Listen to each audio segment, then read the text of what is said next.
আসসালামু আলাইকুম। একবার দোকানের সামনে দিয়ে আসতেছি, সেই ভাই একটা ইন্ডিকেটার দোকানের সামনে ফেলে রেখেছে। তা কাদা, বৃষ্টি কাদা ভিতরে মনে করেন লেগে ঢেবে রয়েছে, তা মাটির ভিতরে ঢুকে গিয়েছে। তা আমি ভাইকে বললাম যে এটা কী হয়েছে। ভাই বললো এটা বাত।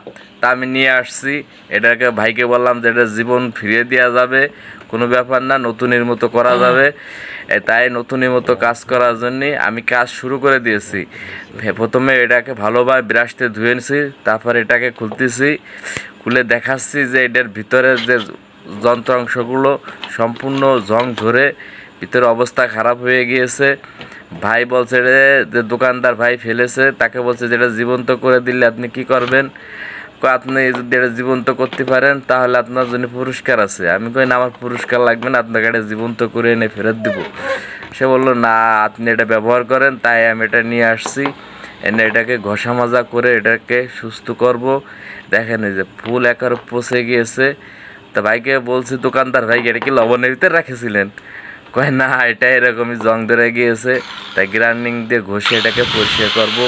যে গ্রাইন্ডিং নিয়ে নিলাম, ঘষে এটাকে পরিষ্কার করতেছি যাতে একবারে সব জায়গা মোটিফাই করে জং মং যেখানে যা আছে সব চকচকা করে দিব।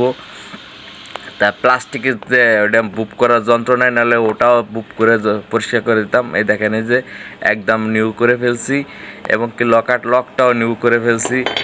এই দেখেন এই যে প্লাস্টিকটা এখানে ময়লা ছিল প্রচুর, ঘষে মেজে এগুলো ফিনিশিং করছি যাতে যতদূর করা যায় সত্তর চেষ্টা করছি। আর এই লকটাও অবস্থা খারাপ হয়ে গেছিলো, তো লকটাও ঠিক করেছি, এখন ফিটিং দিব। দেখেন এই যে এটাকে ইন্ডিকেটার বলে বা কাটার বলে, যে যেটা নামে চেনে। অসংখ্য ধন্যবাদ।